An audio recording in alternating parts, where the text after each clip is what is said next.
So I'm going to have James West join us in a moment, and he's hopefully coming in fresh from his victory at the British Championships over 5,000 metres.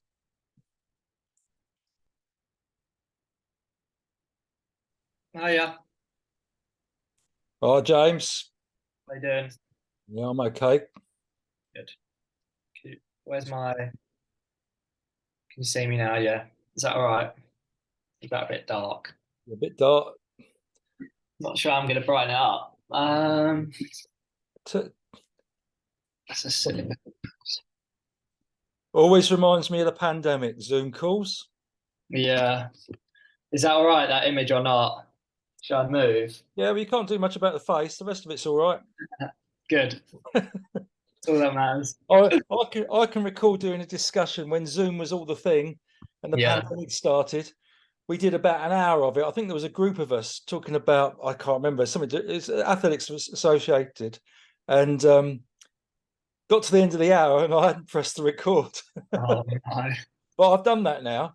Uh, Good. how are you then? Fresh from your British Championships 5,000 metres victory, still smiling?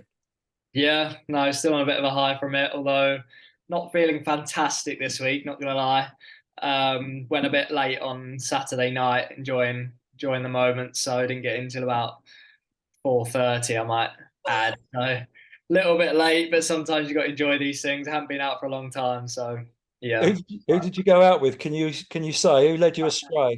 Yeah, I went out with Hannah and then Sam Johnson, who's Izzy's boyfriend, and then met Sam Crick out with Oh, Scott Beattie and Holly Mills, some of the guys as well that I hadn't seen for a few years, like Cameron Field and people like that. So yeah, it was a good fun night actually.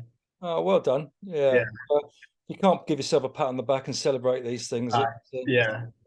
Mind you, this part of the reason for asking you to do this was so that the youngsters could learn something from your experiences. So, Yeah, I might add. I'll add that that happens once every blue moon. So, yeah. Other than that, that hasn't. It's been a long time since I've done something like that. So, yeah. yeah, I'm sure, absolutely.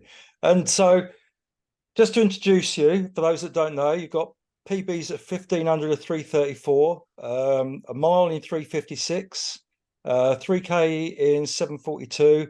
And this was just, it was not, wasn't you actually your fastest 5,000, but it is your official PB of 1342, 1342. That's right, isn't it? Yeah. Yeah, funny. We still PB still from that time trial at Tunbridge on a Friday night. Yeah. That was extraordinary, really, looking back. Yeah. Just to remind people, it is actually on YouTube somewhere. But I can remember because you were in Oregon at the time, and the coach suggested do a time trial to get used to running with jet lag. Yeah. And, you were coming back on the Wednesday, I think, and so you wanted it on the Friday or the Saturday. And we Mhm. looked at the forecast. This was in December, of course, at Tunbridge, and the forecast didn't look too bad on the Friday night. And we set up some sessions around it to help you out. And then I said, "What target did he want?" He said 1340. Uh, I was a bit gobsmacked to say the least. Yeah. And then you went and did it. Yeah, it was quite amazing. I mean, the guys that really helped me, obviously, and they did every, I think it was like every lap on and off, wasn't it? Something like that. But yeah, it's just one of them. I was in good shape, and obviously, I wasn't sure I could run 13:40. I mean, that's quick, isn't it, on a Friday night time trial kind of thing? But yeah, amazing that we managed to do it. It told me a lot about where I was at and what you can do sometimes, when you just set things up right and stay relaxed. I think I was just super relaxed for it. I remember I didn't feel particularly good off the jet lag as well. So I was a bit, I remember just before I was like, I don't think I'm going to get anywhere near this 13:40, but just got Mm, rolling and felt really good and it was really smooth. So yeah, good yeah, experience. yeah. So, um, yeah, that was when you were coming back from Oregon. And you've had, prior to that, you lived in Kent, trained with Tunbridge AC a lot of the time before that, Medway and Maidstone when you were really young. Um, then you went to Loughborough, Oregon, had some great coaches over the period of time. The late George Gandy up at Loughborough, and then and Andy, Yeah. sorry, Andy, Andy Powell. Yeah. who's now at Washington, and and more recently Ben Thomas, who's still at Oregon. He's just literally signed with Virginia Tech again. He's gone back to VT. He'll be Oh, starting there okay. next year as a head at distance, and then he'll be director the following year. So, yeah. Yeah. And now you're at New Balance Manchester, where you signed with New Balance this year after, well, you've had quite a time trying to find a professional contract. So that's all come to fruition. And Helen Clitheroe's overseeing that and is the coach, and settled in nicely. And that's where you are now. So that's the brief history. But do you want to describe the setup you've got now at New Balance first? Sure. So I joined in about March time, and that to join the team required a visit sort of November time, just to see if you got on with everybody. So when that went quite smoothly, it was just a case of then kind of getting contract stuff sorted, which didn't get done until after really the indoor season in February. And luckily, I didn't really want to have that over my head in terms of like having to run again with the pressure of a contract kind of sitting in the like wings. But luckily, I was able to run well at Boston and then win an indoor title. So in actual fact, it probably helped improve my contract in some ways. But we got that done luckily in March time. And then, yeah, moved up to the house, which is what New Balance, this team is about, really. You get support in the house, which pays your rent and your bills and everything. And there's 4 people in the house currently, looking to hopefully add to that. And then you get physio and massage as well. You get massage once a week from Vicky, who works with British Cycling. She's really great. And then we see Chris Brammer once a month for physio up at the, not sure what the name of it is, but it's up in Manchester, and he's really good as well. You get an hour's slot with him, and he works with a lot of the top athletes as well. So it's a really good setup with that. And then Helen coaches us, obviously. She comes down for all the sessions and some of the runs and gym stuff. And yeah, basically, and then I have obviously a salary on the side of that, which helps me financially stay stable, I guess. And then I have an agency that looks after me as well for all my races, which is Total Sports, and Stephen Haas is my agent for that. So, and he organises all the races and gets me in and gets my travel budget and things like that. So that's kind of a full setup, I guess. Yeah, good. So, and it's taken a while to get to that stage, isn't it? Because you had the pandemic thrown at you, and there was talk of also a group that you trained with in Oregon setting up. So it's been quite stressful in a way, having to, as you alluded to, try and prove yourself along the way, whilst in the background was the thought and hope that you'd get some sort of contract signed up. And that's, I think there's pressures in everybody in the sport, isn't it? Some of them self-inflicted, and then some of them just from the outside sources. But so it's not a comfortable life, being if you're not world class right at the top. Yeah. It's different pressures on people, isn't there?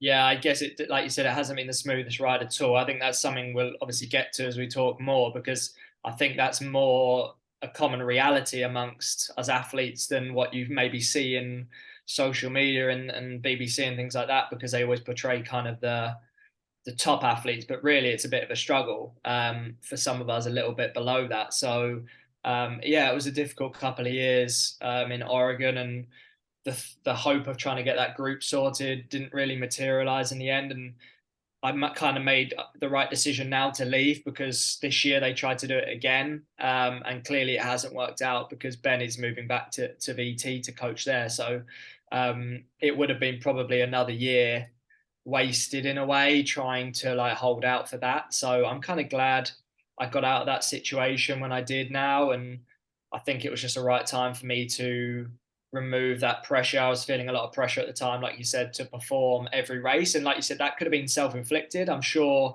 they're not watching every single race you do. But at that stage, when you're looking for contracts, any big performance that you can do can make a massive difference to someone just seeing that and thinking that you're a right fit for their team or getting a contract. So that's kind of the thought process I was having when I was going into those races, really. Even in April and May, when it's such early season, it was like, if I don't perform here, that's a wasted opportunity. And it's very difficult to perform like that. I think a lot of the reason why this year has gone so well is because I've stepped on the line and been a lot more relaxed when I step on that line. I'm not feeling that external pressure. of this is maybe the race to get me a contract. I have that now and I have that stability. And now it's a case of maybe looking towards the big race of the year and seeing those other races as more of stepping stones to get there, which I think a lot of the top athletes do. And I think when you don't have that contract, you don't see it like that as much. And you don't have that flexibility to be able to do that. So No. I think it's helped a lot. Yeah. So coming back to Saturday evening and the 5,000 meters that you won, I mean, as I said to you, you beat some really good racers there. I think Emile Caresse is well known to, have been fastest at this year's London Marathon, but even over short distances, he's been a winner over the years. You got Charlie Hicks, who NCAA cross country champion. Was he second in the 10,000 this year? Wasn't he at the NCAA's? And Tom Mortimer, who's been a real talent, interrupted with a few injuries, but he's another winner. All of them run quite quick, much quicker than you had on times at over 5,000. Do you think that? And although we joked about the 13:42, it was a 2:27. And what did we say? 4:01, 4:02 last? I think the last 1,600. So yeah, that's good. Classy. So was that? Would you say that's your biggest win to date? I think so. I can't. I saw the question obviously he'd sent before, and I was trying to think about anything else. But I think for me, like you said, with the class of the athletes in the field, and just the transition that we've done this year, and we've kind of openly said we're looking to make the Paris team next year, and that will be the goal. I think winning this year was a really big moment, and I knew those guys were big threats. You had Johnny, Jack, Charles. I thought Charles was going to be a big threat, and Emile definitely. Emile's quite underrated on the track. He's still got very, very good closing speed, and he showed that on Saturday night as well. So, yeah, I just felt, like you said, just felt really good in the race as well. Really composed and comfortable as well. I was quite pleased with that because last year I was second, but it was hard work to come second. I think last year, I was all out there. This year I felt just strong all the way around, and I think I could have gone quicker as well. So I think yeah, I just think that composure was there, which is really important to have in those races because it comes down to a lot of the mentality rather than maybe how you feel in the championships.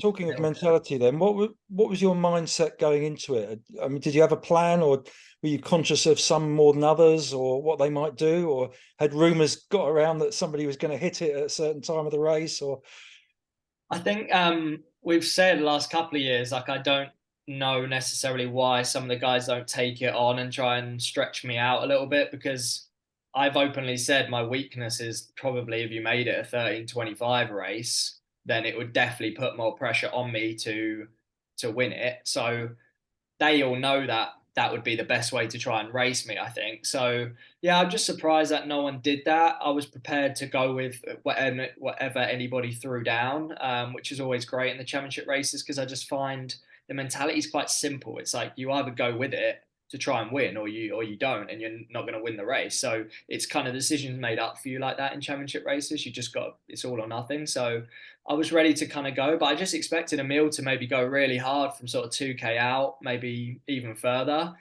And he didn't. He wanted to wait till the bell, which obviously suited me. But Jack had a little go with a mile to go, and I just think he probably left. He took his own kick away from him doing that, and it's really difficult to do. I've had a few goes myself trying to, go on the paces in these 1500s and go on your own, and it's very difficult to do. So when it was slow, I just tried to stay on the inside and relax as possible. I think that was the main game plan was do not move off the inside rail and just stay very relaxed. If people want to move around you and cover moves and stuff, let them do that. You just need to relax and stay composed and move up at the right time, which was only going to be the last sort of 1200 to a mile, was when I felt like I needed to kind of wake up and start to race. It's funny you just mentioning running on the rail. I don't know if you've seen the American Championships Women's 1500 where Athing Mu did it. She runs on the outside of lane one almost all the way. It's really interesting. It can't just be subconscious. It must be a reason to just make it awkward for competitors or something, Yeah, I wonder if it's just her frame as well. Maybe she's more comfortable taking a wider turn. I don't know, but it's an interesting one. I just love staying on the inside as tight as possible. I was saying there's obviously that new stat they do. They show how far you've run in the race. and I'd really love to see how far I ran. Probably for the first like 3 or 4K was probably like as close to 4K as I could have done. I don't think I moved. So I think I saw like Katir in 1:1500 race. I think he ran about 40 meters over what he needed to, you know. So I think that's important as well. But I think that was due to also just being confident in your ability to be there. And when you're, because there was a point when I was in eighth or ninth place, but I didn't panic. Whereas I think previous years I might have panicked as well in that situation. Um, so yeah, just a little bit of that. Was there any time during the race you had any doubts? I think there was a little bit of doubt. It was more like a bit of a wake up call with about 5 laps to go. I was sort of thinking, you're too relaxed here. You're trying to let the race come to you rather than take the race by the scruff of the neck, and you can't do that obviously in a championship race like that. You've got to be the aggressor. So I think, and then the fall happened pretty soon after that with Ian nearly going down. I think that just woke me up and made me realize you need to now think about what you're doing a little bit more and move up and cover, because any second now it is going to go. And if you're not on it, then, you know, that's a big mistake. Yeah, yeah. Okay, so coming off that, then, how did you? I think one of the things as a coach, that's always quite difficult, and well, even for athletes, just, people say, "What should I do the two days or the day leading up to the race?" And bearing in mind your race was at 7 o'clock in the evening, and my response is often is that everybody's got to find their way, because everyone's difficult. It's different. Some people want a day rest the day before. Some people want to shake out in the morning. Some people want the 2 days before having a rest and do some light strides the day. It's all fair. And some people just like to keep rolling with training to some degree. I mean, going back, can you recall Yeah. Thursday through to the race, how you prepared, and has that changed? Because you said you felt good. Yeah, that's, you've actually nailed that one, because I think that's something we're still figuring out. I think we're now getting to the bottom of it, but you're right, like it's very different for everybody, and it is a case of finding out what works for you, for sure. Because this year, actually, so the one we've struggled with this year is the diet leading into the race on race day. So in Paris, I definitely underfueled for the race on that day, for the 5K that evening. So I only Hannah's a nutritionist anyway, so she's been helping me out with this a bit. She knows what you need to get in carbs and protein, etc., on the day of your race. But really, you should. This is Hannah Nuttall, of course. Hannah Nuttall, yeah. Yeah, yeah. So for Paris, or let's say for Spain in Anduja, I had a 1500, and they put on lunch on the day of the race. The race is about 9 p.m. I would try and have a big pasta dish, sort of about 7 hours out from the race, maybe 6, 7 hours, and then I'd be looking to have sort of like a porridge pot with boiling water. Just put boiling water in that. They're quite easy to travel with, which is why I've started to use those, because you can control it and keep it the same. And have one of those about 3.5 hours out. And that should give you enough carbs leading into the race. But for Paris, because they didn't do lunch, I only had a Subway about 6 hours, 7 hours out, which isn't really enough. And then I had the porridge pot, and then the race was delayed by an hour, and I just felt quite hungry racing there. And obviously a 5K as well, it's even more important that you kind of have that fueling in you rather than for a 15. So that's something we worked on. I think we kind of nailed it on the weekend. I had my own pasta dish at home, 6 hours out, and then I had the porridge pot just before getting in the car to head down to Manchester, 3.5 hours out. So I felt good on the line, and I felt like I don't like food in the stomach. I like to feel quite empty when I'm going to race. So that's one aspect which is really important.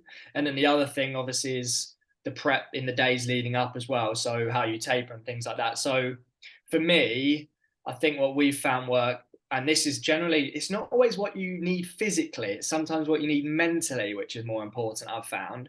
So what do you need to do mentally so that when you're on the start line on Saturday, you're confident when you're stepping on to race? And for me, I don't like to have too much of a taper. It seems to get in my head a bit more if I take 3 or 4 days too easy before the race. So I like to have a good session on the Tuesday. That's generally, let's say I'm racing Saturday, I'd have a session on the Tuesday, 4 days out. And then I'd maybe do 8 miles on the Wednesday. And then Thursday today is 6 miles and strides. And then tomorrow will be a pre-meet, which is 4 to 5 miles with some strides as well, like 2 by 200, 2 by 100. And that's about it. So I know Hannah is quite different to me. She likes to have a rest day on that race week, maybe even then a really easy day as well. She likes to feel super fresh. But for me, I like to feel like I've done a bit of training that week, and that it will carry me through to the race kind of thing. So I like to be rested, but I don't want to feel like I've done nothing, because then I feel like I could be a bit lethargic stepping on the line. So again, it's like what you said, it's finding out what works for you. And I think there's a lot of ways to do it. And I think there's a lot of ways to do it to make you feel good physically. I think if you just ease down a few days before the race, I think it'll work for a lot of people. Your legs will feel fresh. But I think it's important finding out what do you need mentally for you to be confident when you step on the line. And for some people, that's maybe doing a bit more of a workout on the Wednesday close to the race. Or for some people, it might be just easy running all week. So I think that's why you need to trial and error that and find that out over the season. And sometimes you'll get it wrong. But if you can accept that and learn from it, then I think that's obviously a good step forward. So Yeah. And on the day of the race, a morning shakeout jog. yes, about 8 hours out from the race, I'll do a little 1 to 2 mile jog, very, very slow, just to get the legs moving. Yeah. Yeah. And you've done that for Quite long a few years now. Yeah. Probably since 20 years old, something like that. I think George maybe started to introduce that. So yeah. That's And you're what not telling me you did a post race session after, because the rain came down afterwards. Yeah, the rain came down. I wasn't going anywhere near the track after that. Just a little warm down with the boys, which is always nice.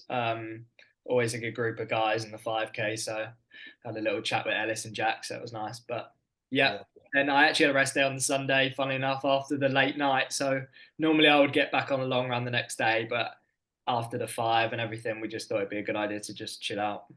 Yeah. Yeah. Oh, good. And didn't mention the conditions. I mean, it was starting to rain a little bit, wasn't it? But didn't look too bad. But afterwards, of course, thunderstorm hit for the 100-meter races, and it was crazy. But you got away with it, did you? Yeah, I don't think I noticed in the race the weather was too bad. I think it's just we got soaked kind of waiting for the race to start, which was the frustrating part because, like you said, I don't think the weather during the race was actually terrible at all. But had they maybe held us for 5 minutes longer, we'd actually been quite dry. I think it was just that the track was very wet. So, there was just a lot of splash coming up from everybody. But I don't recall the wind being too heavy and the temperature was nice, which is always, I thought that was the biggest thing because I've raced in Manchester before and you come out and it can be really cold in the evening. It's not, not great when you're on the line and you're freezing cold. So it was Yeah. nice. The temperature wasn't too bad. I think that helped. Yeah. Yeah. So this is a sort of now probably what you never really wanted was a shift from 1,500 to 5,000. Yeah. Yeah. Look, you know, you've done 3:34, but of course, in the current climate in British athletics, 3:34 won't get you on team. So it's a massive challenge, isn't it? Then to move to 5,000. And have you done anything different this year, or have you relied on sort of the background? You've had quite a good background in terms of distance running over the years. I mean, has there been a significant change in the approach this year to say, right, 5,000 is the primary event? I think we're getting there. I think we need to do more of it still. We have done a few things slightly differently. The mileage in the winter was a little bit higher. I wouldn't say it was crazy. It was about 85 to 90, I'd say, most weeks. So maybe 5 to 10 miles more. We're trying to increase the volume of the sessions. I think that's the biggest one, but I still think we can improve that even more. I wouldn't say we're doing anything super high volume at the moment. I think the biggest thing we need to work on, and that's something we just started to try and work on maybe before British champs, and it's not really the time to be able to do it, but it's staying more in the right zone when I do my tempo work.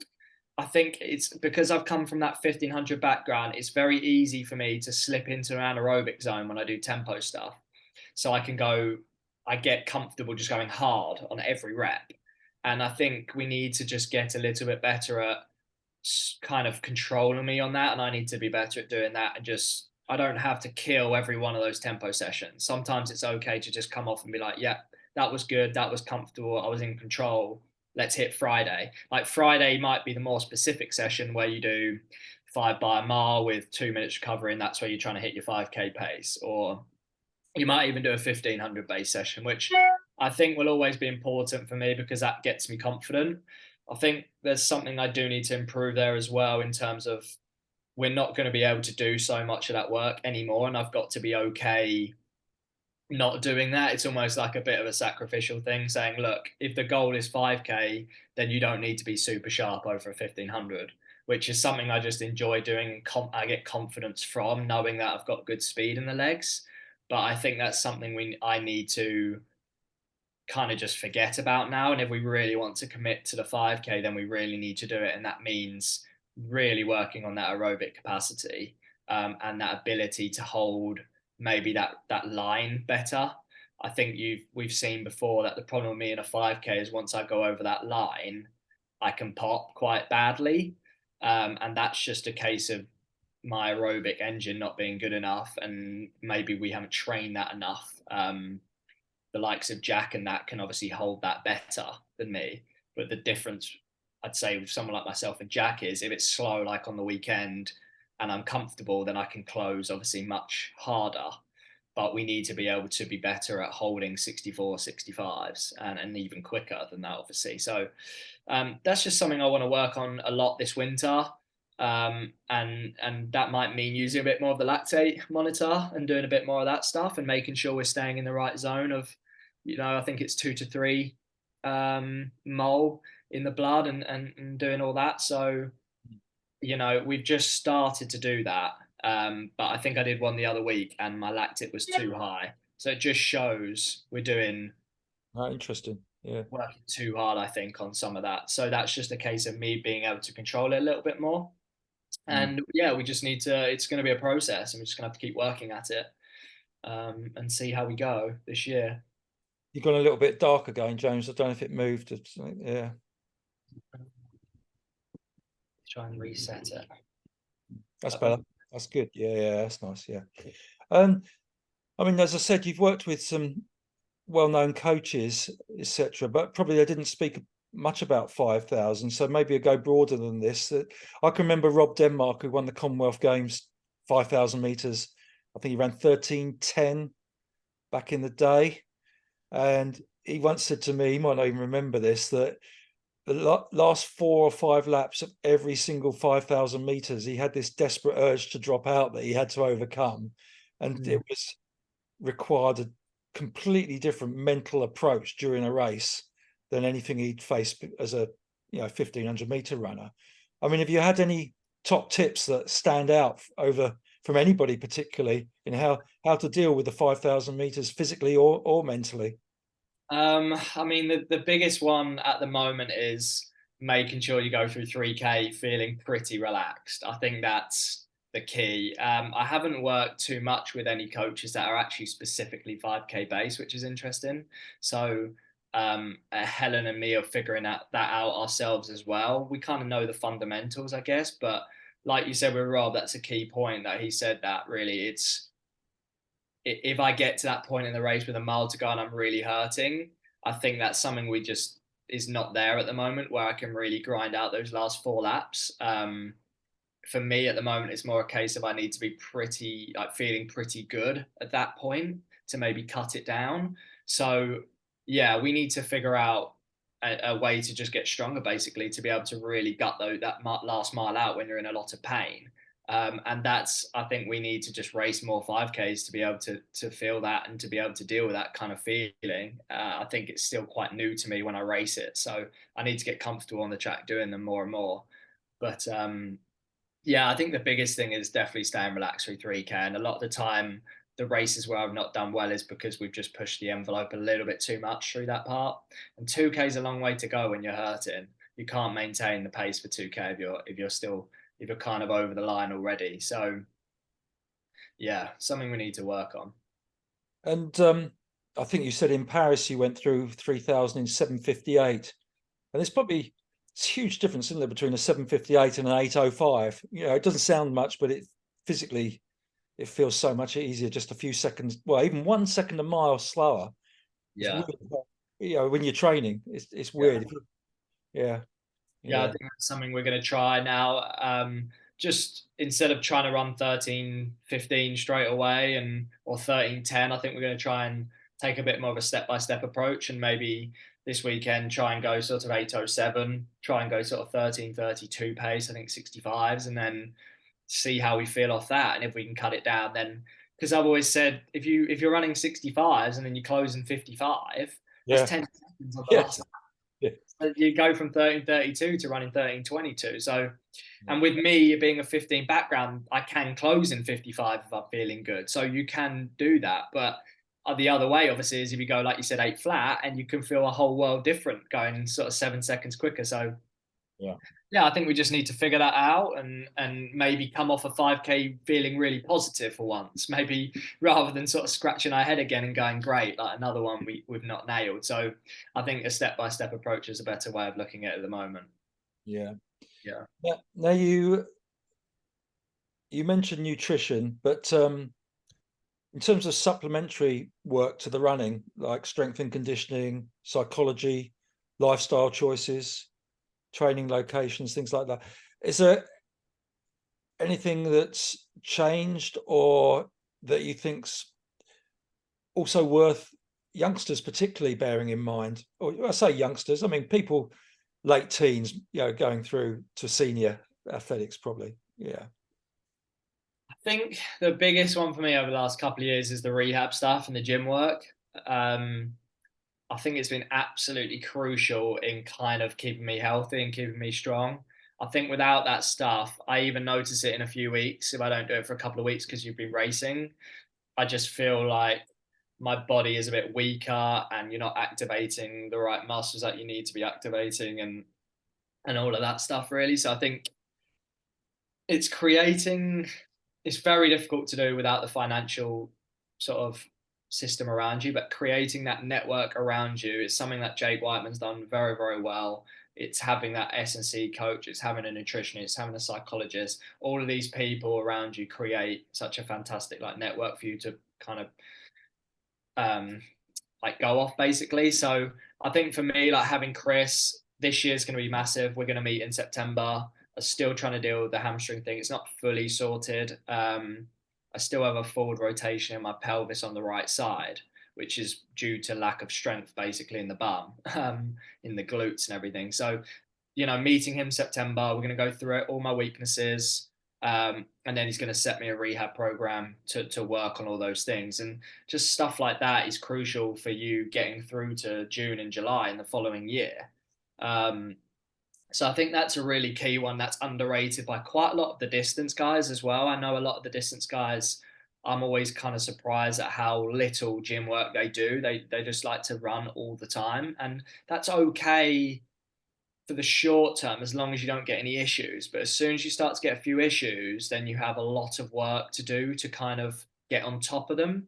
So it's almost um, like a pre-activation injury thing, really, that stops you getting injured, obviously, without just reacting to an injury you get. I think that's really important for youngsters and something we don't do enough of. Drills, I think, are really good as well. I think it's a way of teaching the body to start activating and running in the correct posture and technique from an early age rather than developing bad habits. I think that's really important to do. We did a lot of stuff with Ben regarding that, frequency drills, and I know a lot of the 8 and 15 boys do that stuff. And diet is something I really need to improve on all the time, which is something we are actually looking at trying to work on recently. It's not easy, but just little things. I mean, getting in a good source of protein, trying to work more instead of just having processed food, working on getting like the red meat and fish in, good carbohydrates and a lot of vegetables and things like that. So less inflammatory foods. I think you've worked with some physios in the past, and a lot of the injuries they say and the reasons how you can improve it is by eating less inflammatory foods. I think sometimes people don't realize that diet is quite a big way of avoiding injury as well as just doing stretching and all of that stuff. So I think that's an important way that we can improve things that we haven't really done a lot of work on yet. Um, and then the biggest one, and lifestyle, and this is to do with lifestyle, and that's just being happy, enjoying the process. And I think you've seen that probably this year has changed for me a lot. I'm happier where I am now, and I was really happy when I came back from Oregon. I think the pressure is starting to get to me out there, and putting yourself in an environment where you're just enjoying it and you're relaxed, and training every day is fun rather than a bit of a chore. And it was getting to that stage where it wasn't particularly enjoyable for me, and I think the results have improved a lot because of that, really, more than anything. You know. Do you work on the any psychological support or Yeah, that's something I do want to introduce again, because I worked with Darren Treasure when I was in Oregon, and I always found that was super helpful for me.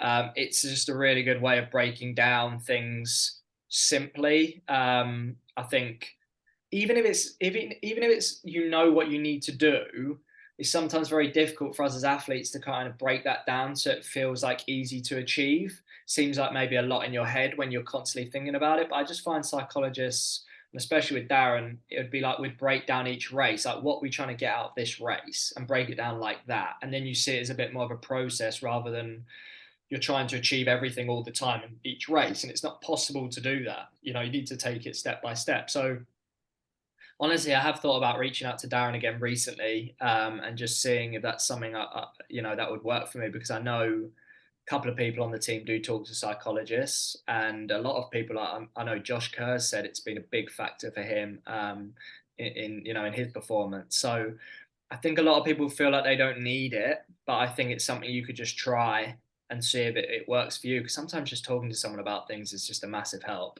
just Um, sharing anything? Yeah, absolutely. Yeah, So, yeah. and again, it's finding the right one for you. There's a lot of people that won't work.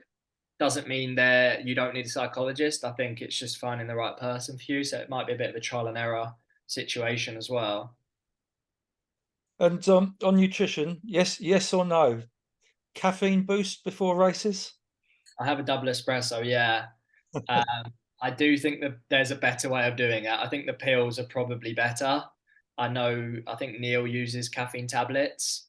I just I'm lazy and I haven't looked at getting the right ones, to be honest. And obviously they need to be um, legal in terms of like the Yeah, sport and everything. So you need to get them from a credible source. But yeah, I just find double espressos easy. Yeah, that's what Mo Farah had before his Olympics, apparently. there you go. I know. Anyway, yeah. Beetroot juice. Ever tried it? I actually did for a little bit. Hannah uses it occasionally, and my dad actually drinks it every morning. It Yeah, improves his performance, does it? boost performance. Yeah, I don't really know why he's doing that, but he likes it. So yeah, it's probably something I could try. I haven't really tried it though. I think it's something you have to do consistently for it I to know work. years ago, one of the Tunbridge lads who's under 17 had a storming run in a Young Athletes League final. He wasn't in my training group. And I said to him, "Where's that come from?" Thinking he'd said, "Oh, I've just trained a bit more consistently." He just said beetroot juice.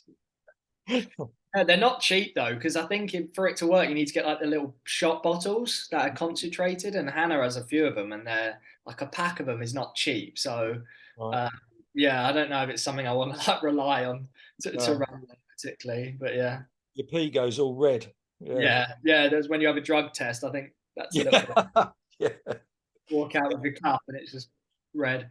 And the other thing I've heard, knocking about, I had heard this years ago about use of bicarbonate to compensate against the buildup of lactic acid, etc. I don't. Have you heard much about that? I mean, I use beta alanine. I don't know. If right. that's the same thing. I know Neil uses beta alanine as well. I went through a spell of using it at Oregon as well. I think if you take sort of three little spoonfuls a day of 1.5, I think it's 1.5 to 2 milligrams, maybe something like that. And after 8 weeks, apparently that's when you peak from it. So I've been using that this year again. I use that from OTE, which is one of the sponsors of the team, and yeah, I've found it's been fine. It's just keeping consistent with it, because you just get a bit lazy and you miss the odd day here and there. And I don't think it works as well when you're doing that. But Yeah. there was other things when I was working with Angel as well. You know, Angel sent me that really great program. I had a really good year off that, and it was like included magnesium, which I think is really important for recovery. Um, he had something else in there as well, like sodium, something sodium based. Not sure if it's bicarbonate, but I take that before sessions as well, like 2 scoops, and then take what's the amino acids. There was like a set, like 4 amino acids he'd sometimes have me take before going to bed for recovery as well. So I've not been so good on the supplements recently. It's something I do want to improve on. I think it could be a bit of a game changer if you got consistent with them. Mm. So yeah. Yeah, yeah. Okay, so we've talked about this being the sort of highlight win, but as we've mentioned before, there's been some real lowlights, and what stood out to me, and I quote you all the time, is how you bounce back after the lowlights. But I mean, can you think when you've really been struggling? I mean, has there been a time where you thought, I'm going to jack it in, or what do I do next, or and how have you come through that? There's definitely been some big low points. I think the toughest year was last year, definitely. I think I was a little bit lost on what I needed to do and what I wanted to do. I just felt there was no real plan going forward in Oregon. There was no support coming out. Um, couldn't see too much on the horizon as well. And I think also my mum's been a little bit in terms of like you need a job at the end of the day, like you need some income. It's a reality at the end of the day. So it wasn't a case of like, oh, we're not going to help you out anymore. I don't think they would ever do that. They've always wanted me to succeed, but there is a harsh reality at the end of the day. If you don't start performing or getting some sort of support from somewhere, then there's only so many years of this you could have. You're Um, 27 now. Yeah. 7. So yeah, I mean, I'm really lucky that I had a really good indoor season and I got what I did this year. And I think had that not happened, then who knows? It'd be a struggle this year for sure. Just shows how hard it is. You could be 1 minute close to kind of not really sure what you're going to do, and then the next minute you're in a much better situation and stable position. So again, that's another lesson you can learn from that. Like you're never too far away potentially from being where you need to be, even though you feel like you're so far away at that point in time. Things can change very quickly in the sport. So, but another big low for me was getting DQ'd at the regionals that year, a few years back. I think it was 2020, 2019. It was 2019, and that was really brutal. It I was a think I was full start, wasn't it? at regionals round 2. I hadn't been to NCAs the year before, so this was like the chance to go. I was in really good shape. Yeah, just a stupid full start. Got the red card out, and that at the time that was the end of my Oregon career because I was only there for 2 years on paper. So I thought that was kind of it, and that was just a massive missed opportunity. Really, really tough to overcome that one. I remember I broke down in training after we got back on the Monday. We tried to get back into things and have a session, and just head was just all over the place and just didn't want to work out. Just had to go home and give it a bit more time. But I remember then that Saturday went to Brooks Beast like 1500 and ran a world standard with Neil. Went under 336 for the first time. I think around 335.7 for the world standard for Doha that year, and just quite incredible, really, from where I was on the Monday to then I think on the Saturday running a world standard. Did you do that because you were told to do it? Because this is always one of these difficulties is when you're coaching is somebody's had a bad one. Is it a case of fortune favors the brave, get back on the horse, get back as quickly as you can and have a crack? Or yeah, it's a really difficult dilemma for a coach. I always feel it's got to be collaborative, and at the end of the day, the athlete has to make the decision. Really, really difficult situation to be in. I think you're right. I think it probably does. It has to be collaborative. Like the athlete's head's also got to be in it for it to work. Otherwise, they really will turn up and probably not be on it, be ready to go on the line. But yeah, I don't recall I was particularly buzzing to race that weekend. I think I needed to break. I mean, that one maybe I was a little bit more up for it because I actually was in good shape, and I hadn't actually got knocked out by fault of my own poor performance or anything, which is then a lot more demoralizing if you just underperform. But so I think it was a case of, let's just get back on it and have a go. And I got a really late entry into that race. I remember, I think I didn't know till the Friday, the day before. And then we drove up on the day, which was funny as well because I did a 5-hour drive to Seattle on the day and then ran the PB, which is not ideal either. So, and those situations in my life have taught me a lot, because as athletes, we always try to have the perfect prep for everything. You know, you wouldn't want to do a 5 hour drive on the day of a race. You know, you'd like to fly in the day before, or go the day before and stay overnight and everything like that. But those situations have really helped me to stay calm when things aren't perfect, and when I've had good sessions when you've been feeling really ill in the warm up or things like that. And I take those situations and I apply them to when I'm in a race position and it's not been great prep. And I'm like, well, I know I can still perform here because I've done it before.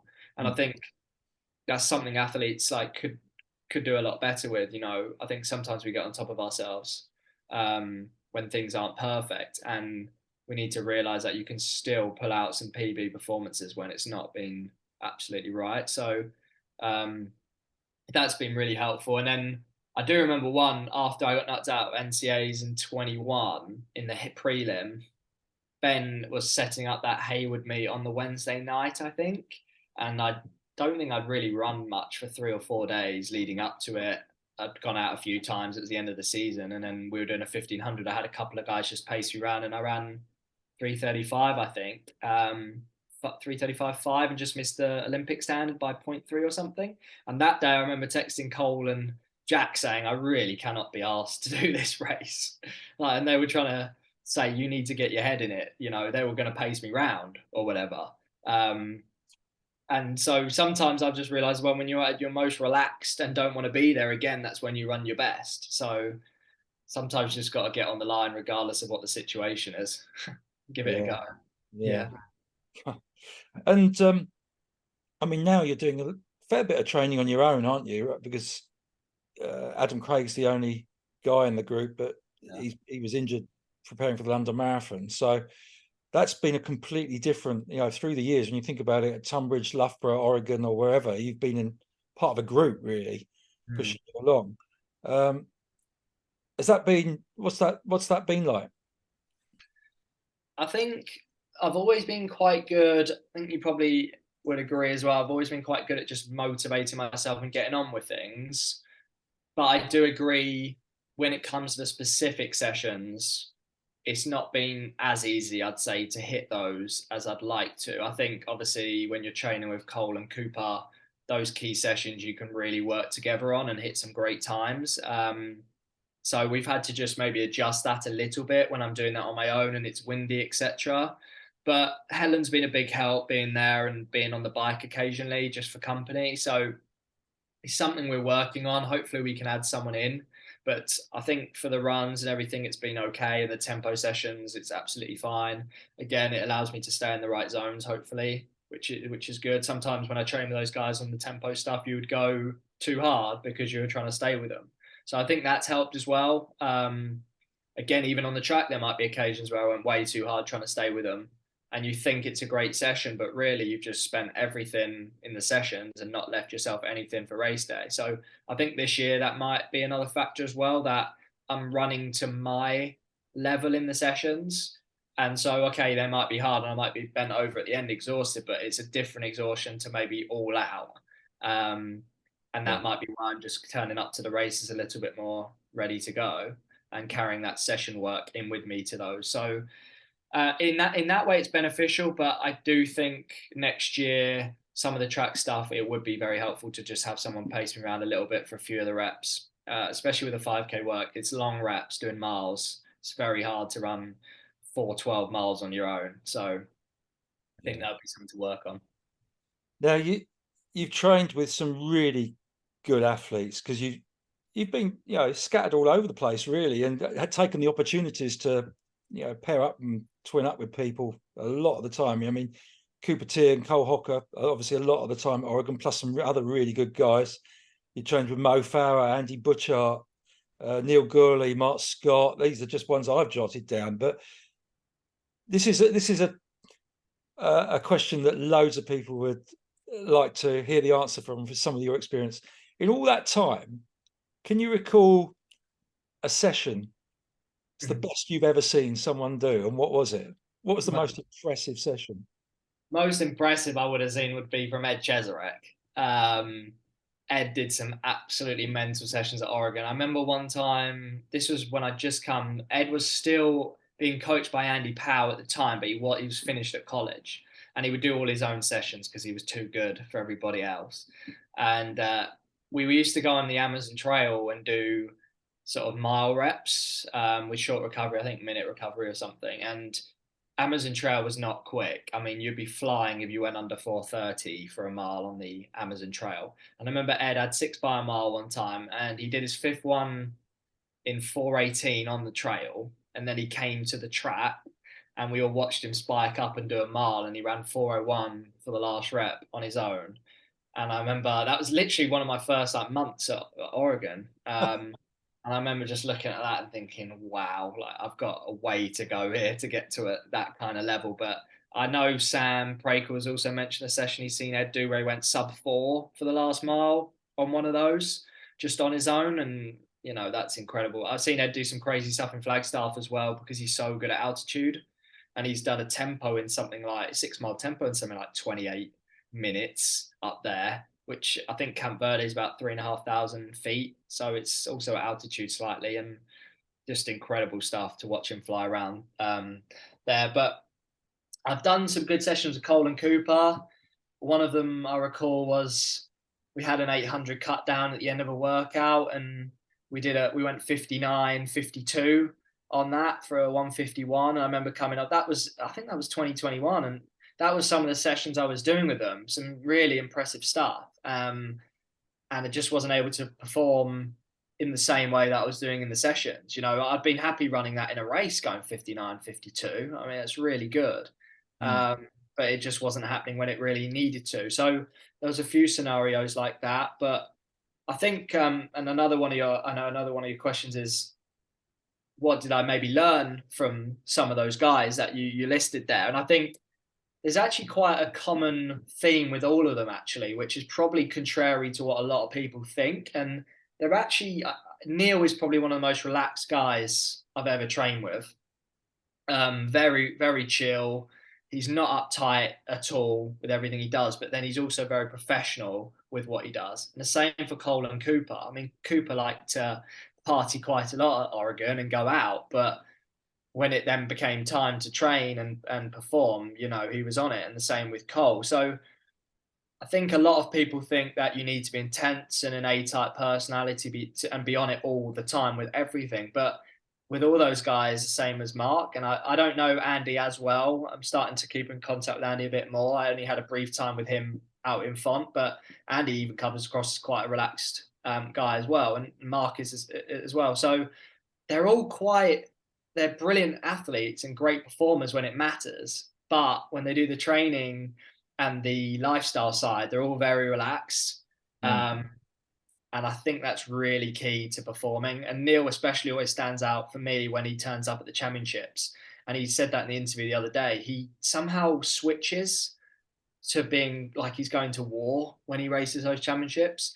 And he struggles to get up for the Diamond League and some of those races.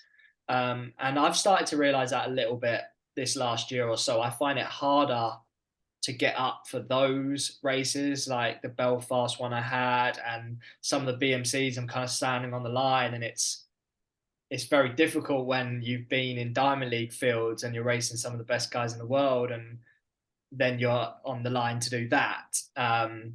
It's difficult to get up for it. So I find as well this weekend, you know, that was a big deal for me, the British champs, and it was easy for me to be really up for it and ready to go. Yeah. Yeah. So that's interesting because I put here, and something that crops up a lot, especially at club level, is this fear of competition, real anxiety leading up to the race. And would you say you ever feel that, and if so, what techniques have you used to try and deal with that, whether it be music or whatever, you know, or thoughts or whatever? Yeah. I think there's been points over the years where I've been very nervous before races. Um, it's a difficult one, really. I think being nervous is important because it obviously means something to you. It's caring about the race, but I think there's a way of channeling positively. I think one of the biggest issues for me, and this is something I tried to work on with Darren, is I've always had a bit of a fear of failure.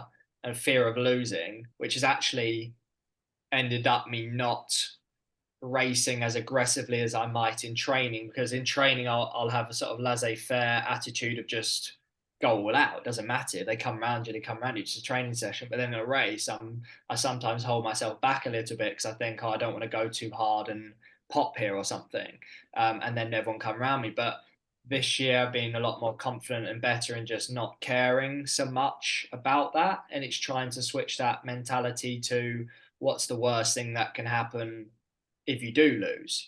At the end of the day, it doesn't matter. It's not the be all and end all, but that's something I've kind of, that fear of failure, fear of not achieving what you want to achieve has always been there a little bit when I race. And again, it's just trying to switch that mentality to trying to get something out of the race positively. Look at things in the right way, I guess. It's difficult to do, but yeah, not been easy at times, definitely. Do you shut yourself off before a race, put headphones on and stuff like that, or you're not one for that? Yeah, I think it's something I've tailored as well. I do like to have a bit of music maybe half an hour before. I find if it jacks you up too early, then you almost lose a bit of energy. If I listen to music for like 3, 4 hours before the race, I feel like I get a bit spent from I've been hyped up for like too long almost. So I do find like a little bit of listening to it maybe in the warm up or whatever is good for you just to try and lift yourself. But I don't try to listen to too much actually. I try to limit it a bit.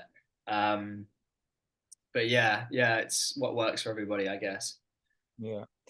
And getting towards the end here, but full-time athlete, professional, what the hell do you do with the rest of the day if you're not training? Not a lot, to be honest.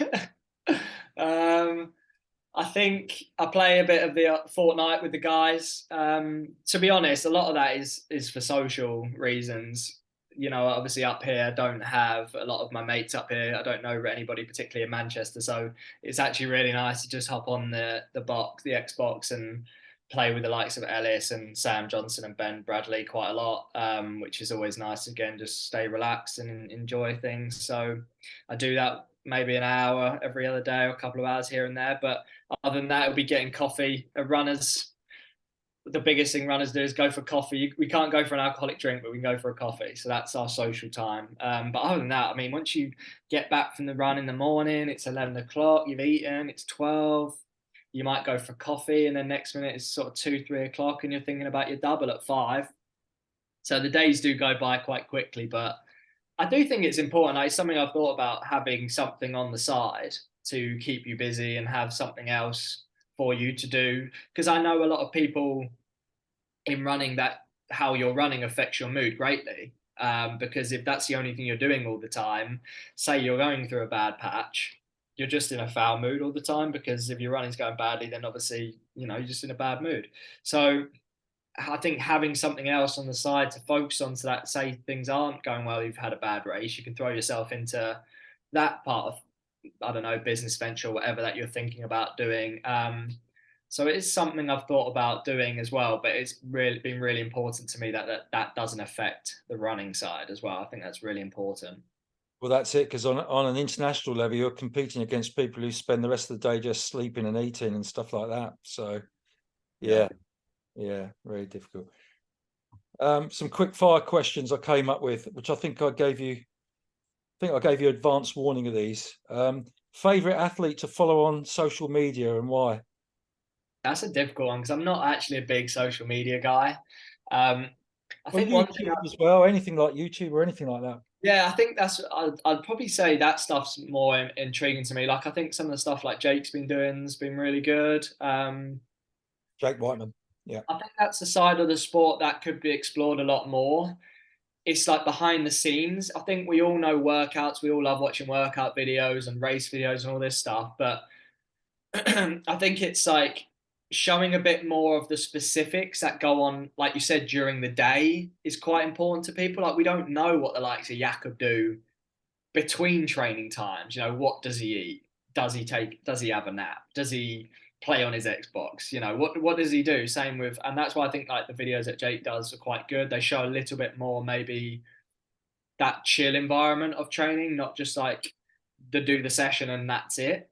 And I think that would be helpful for a lot of people to see maybe behind the scenes a little bit more. So like the video Jakob did, the series he did was quite cool in that way, a little bit more of an insight into what he does. And I think when the guys came to do some filming here, um, for the New Balance team, that was something they mentioned about doing. They kind of asked me what did I think, would be an exciting thing. And I think doing more like profiles on athletes would be cool. So you see a little bit more about them and their personality and what they do in their spare time necessarily, rather than the bit that everybody knows. Yeah. Work hard, you train hard, and you race hard. That's, pretty clear. So yeah. Yeah, definitely. I really enjoyed that team Ingebrigtsen, especially the dynamics between the dad and the sons. Very, very good. But they haven't followed that up, have they, recently? No. Funniest moment, can you recall any funniest moment in a call room or an event? I actually can't at all. I saw that question coming. Call room's so tense and nervous, so no one's really cracking jokes. Andy's pretty vocal in the call room, I remember. Andy's just like, Good shot.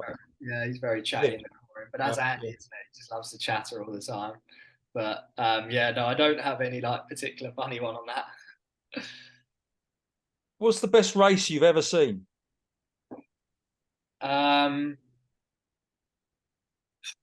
I love watching. I quite like watching Mo Farah's Olympic 5K and 10K wins back. Yeah, that's very exciting. And I watched Jake's 1500 win a few times as well from last year. Just really well executed. But yeah, Mo's like the atmosphere back in London and everything, like kind of chilling when you watch it back, to be honest. And yeah, how he used to run. And obviously Dave Wattles one is always pretty cool as well. The 800, when he even paced the 800 win, that's a really great race to watch as well. So yeah, a few key ones there. 72 Olympics, in case anyone watching hasn't seen it. But yeah. Any podcasts particularly you like? I mean, you must be a fan of the Sunday podcast. You've been on. I to say that. I actually do enjoy what the boys are doing there. Yeah. It's very light-hearted. It's really chill. We just need more of that in the sport, don't we? Really. I've been listening to a bit of the High Performance Pod with Jake Humphrey. But yeah, it's actually something I've been really interested to listen to more. Some of the podcasts. So if anyone's got any ideas for some good pods, I'd really like to know about that, because it's something I'd rather listen to that than be doing some other stuff on my phone or playing the Xbox, to be honest. So yeah, definitely some ideas would be good. What's the toughest training session you can recall doing? Wow. Let's have a think. I think I've done, this one's pretty difficult. Ben used to do some really tough, like all out kind of race efforts almost, and then add some stuff on the end without you kind of knowing it was coming. So one me and Cole did one time was this 2K, and we ended up, I think it was 61s we ran.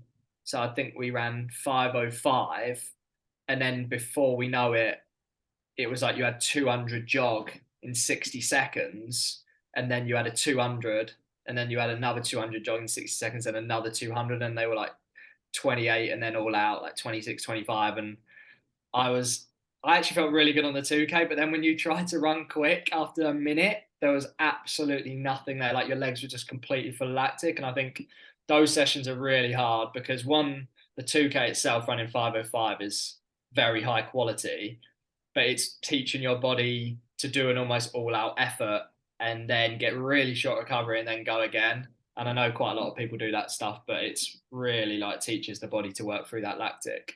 Really difficult. Yeah, as a coach, I've never felt confident enough to say to people to do something that wasn't planned. Right, we're going to do this suddenly, spring it on them. I can imagine some of the abuse that could come back. Slightly different environment, I suppose, at an American university when somebody's clearly the boss. Yeah, it's an interesting concept though, because how many times does that happen where like the bell's gone? Yeah. Race a lap early and then someone finds something extra. Yeah. So it can teach you a lot about yourself, can't it? When you think you're spent and then he says, oh no, you've got another 200 or 400 here. You always find something. Yeah. to get it out. So yeah, no, it's good. And I asked our training group, I think you might know most of them one way or another, um, for some extra questions. And this is just what they came up with, going pretty quick fire things. Annabelle Hales came up with, if you could name a song that fits with the moment you cross the line in the 5,000 meters, what would it be? Jeez. Do you have songs going through your head during the race, or I actually don't, because there's always songs going on around the tannoy, isn't it? yeah, Jeff Whiteman, yeah. Jeff loves playing his select few, but when I'm in the race, I'm I'm zoned out. Um, Honestly, I have no idea. Let me think. I've been just springing to mind. I've been listening to a lot of Fred again. He's not really your scene, Mark. Not gonna lie, but Fred again. He played at Glastonbury recently and had a super set there.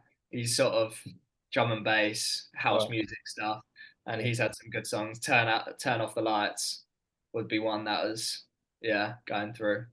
Well, I suppose that's appropriate at the time when we were racing. Yeah, Yeah, it was getting late, wasn't it? yeah.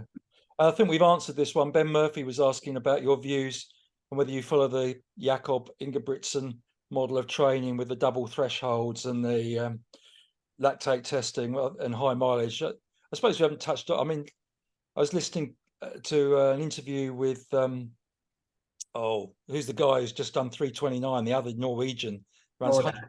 yeah, Yeah, he was running 115 miles a week as a 1500 meter man. And then you got the other side, Elliot Giles, on about 25 miles a week with, you know, yeah. supplementary training. Yeah. I'm So actually really interested in that side that Elliot's doing because I mean we do know you can stay very fit with cross training, but I didn't know really to what extent.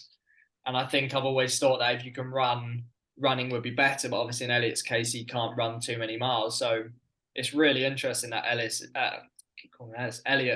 can run 25 miles a week and still run a 3:31 1500. It's super impressive. So he's like shining a light on a new way of doing things, I guess. But just going back to what Ben said, I mean, we had touched upon recently, didn't we, about the double threshold? It's something we were looking to try and do. I think we came to the conclusion really that there's actually more people in the world not doing double threshold that are performing well than there are people doing double threshold that are performing well, if you know what I mean. So that aren't performing well. So I think it's more a case of it's a very easy way of going over the edge on what you're doing. And you need to have the right setup around you to do it correctly. And that means staying very carefully in the right zones. Because if you're doing one session a week and you're overdoing it, then adding in a second is a very easy way of just completely like capitulating, to be honest. So it's something I was interested to explore. And it's something we could start to add in a little bit. But I think if you just get the first session correct, I think it's more than enough than what you need to do than maybe adding a second right now. Um, yeah, yeah, I mean, the phrase double threshold sounds easy. You just go out and do two decent sized sessions at a controlled pace twice a day. But I've heard quite top runners talk about it, and then they actually talk about the paces they're running. Doesn't seem to be threshold pace to me. Seems no, to be pushing too hard. yeah, Whether they're doing the testing and stuff like that, as you say, to supplement it is questionable. And also, I think also some of the athletes you're comparing with are people who can, go and lay in bed for 2 hours in between and have a sleep and do everything else right to support it. And yeah, I think got to be careful. But I think, well, at Tunbridge, I've been quite vocal over the years of not hammering every session. And especially when your traditional club is Tuesday, Thursday, that is so hard to recover properly in a day.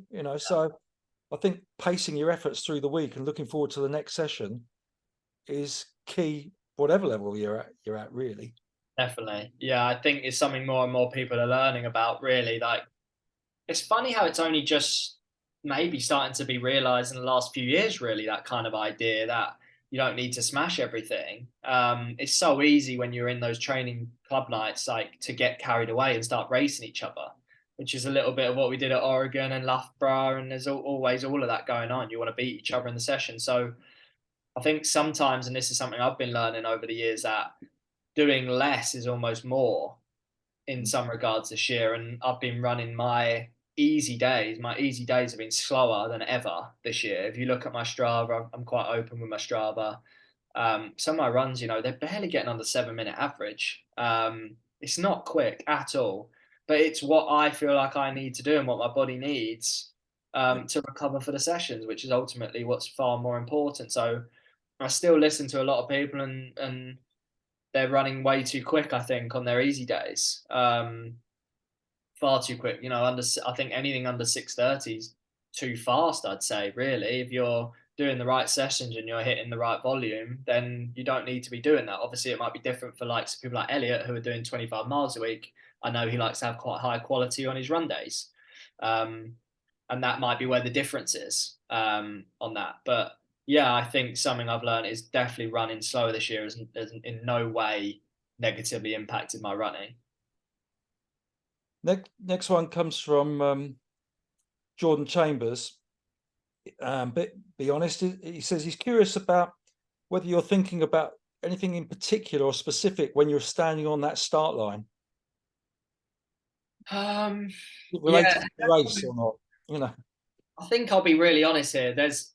You love the idea of racing is like, I love it. I want to then when you step on the line, it's like a realization. It's like, wow, I'm actually here now. You've got to perform. So there's that fear that goes through your head for a second there. But I could quickly get out of that and almost go, this is exactly what you want to do. This is why you're working every day, week in, week out, to be stepping on this line ready to go and win. So it's a case of just trying to switch the mindset and yeah, like this is what I want to do, this is what I want to achieve. My goal has always been to, make an Olympic team and be competitive there. And this is exactly the situation where you need to perform like British champs on the weekend. It's a massive race. Like winning that is huge for me. So, and there's only so many of those opportunities you have over the years. And it gets to a point when you're 27 where if you're not starting to win those races or not medaling, the clock is ticking at the end of the day. So as much as I say reducing pressure this year has been massive, there is still a huge amount of pressure and self-inflicted pressure that you do have to put on yourself to perform because it matters. These races do matter. And if you want to be successful in the sport, you kind of have to have that mindset of I'm against everybody here and this is it. Yeah. Matt Dewberry, he says, what does he reckon is the largest contributor to his success, both currently and across his career? You can interpret that how you wish. I think the development and the experience I've gained from all the great coaches over the years, like my time at Medway and then time working with you at Tunbridge to 18 and then working with George Loughborough and Andy Powell, Ben Thomas. I've had some really great coaches. I've had some great experiences. I think going to Loughborough and doing that the right way for 3 years and then going to Oregon and doing that for 3 years, I just think the development's been really good. And I've learned a lot along the way. So I think that's a big factor in sort of keeping me healthy now and still being engaged in the sport, even after doing it for quite a few years. I still have that love to compete. And the other thing is, like I said earlier, is just being in a happy environment, enjoying it. I think that's just huge for an athlete. As soon as it starts to get away from doing what you enjoy and instead you're just thinking about doing, I don't know, like winning or just competing or maybe the money side of things or the fame, I guess, stuff like that, that's when I think the performances start to drop away.